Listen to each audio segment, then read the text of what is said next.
Furious Driving, proud to be supported by Diamond Bright, protecting, cleaning and caring for the Furious fleet and for yours, with 10% off using code FD10. Follow the links in the description below.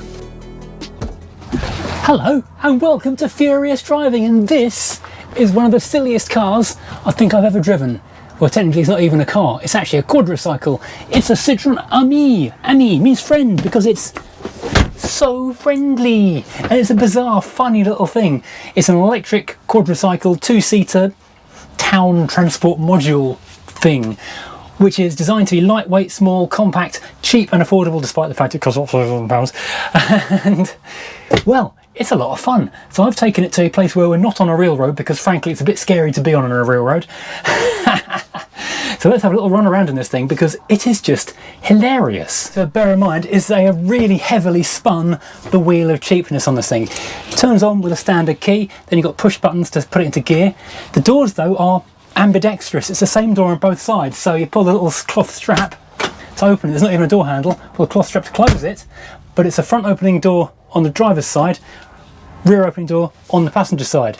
Enter drive, handbrake off, and away we go.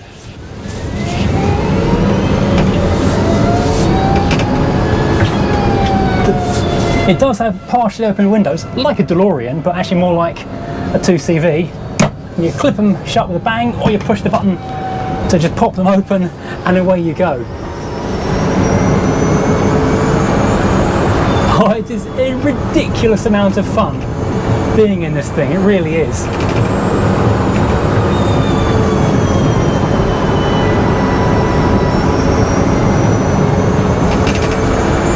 Steering is surprisingly weighty actually for such a tiny little thing with its little tiny little wheels. I think they're 14-inch from memory. Stop, it says. Stops quite well, but then it doesn't weigh anything. The interior is a fun, vibrant mix of, well, cloth, plastic and cloth. The passenger side is kind of set up really to be a luggage space as much as a passenger space, with a net to keep any baggage you got down there falling under the pedals. That's their one concession to safety just there.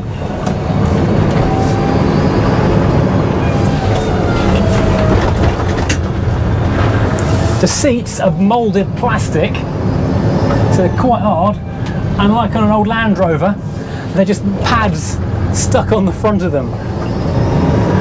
My little dial in front of me, I've got a battery monitor, I've got range, I've got speed and a little indicator showing. Whoa! Just trying not to roll this thing too hard.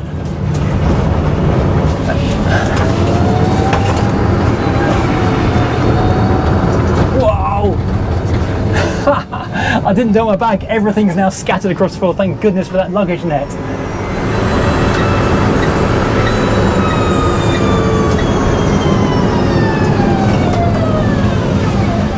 Okay, what is this thing? Well, it's an urban mobility object. That's a fancy way of saying quadricycle, which is a fancy way of saying the dodging messy legislation about safety and such like also means it can be driven by 16-year-olds and on a bike licence.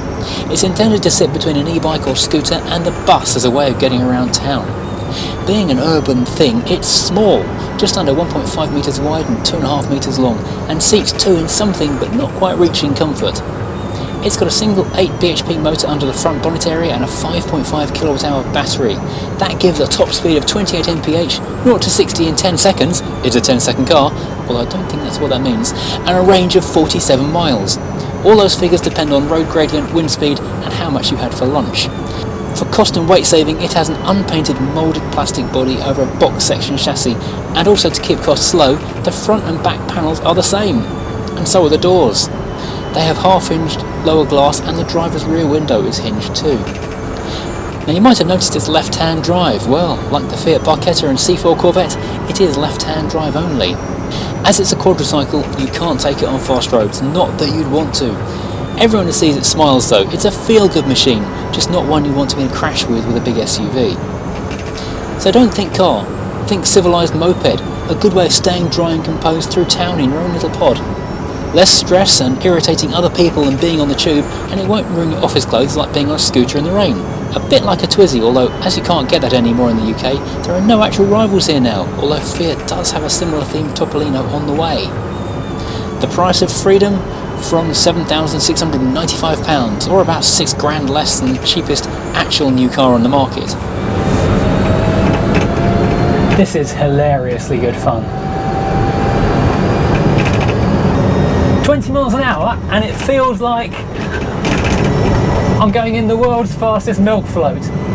This huge sunroof is really odd. It's completely in front of me. Normally a sunroof kind of starts above your eye line.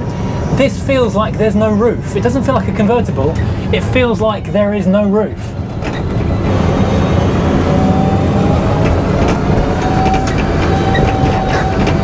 Yep, he's very clear I'm not to go on the fast circuit with this thing.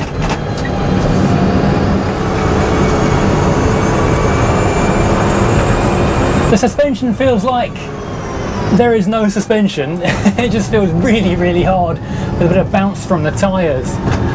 Whee! This is hilariously good fun. Take all the luck I can get. Whee! That is one sunk grass cutter. Wow!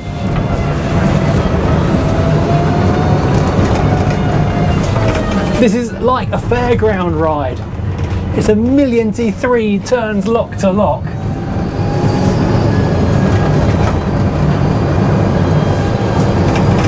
I just realised there's no central mirror.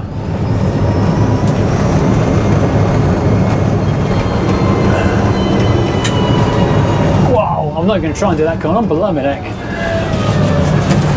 Way! I feel like I'm going to fall over.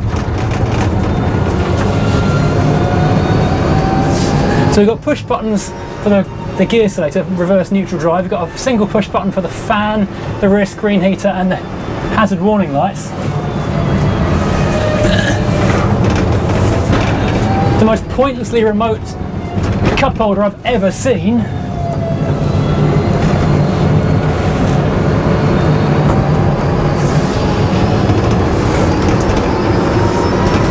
I'm not quite sure what these little things in the dashboard are. They're fun but pointless. And it's very echoey.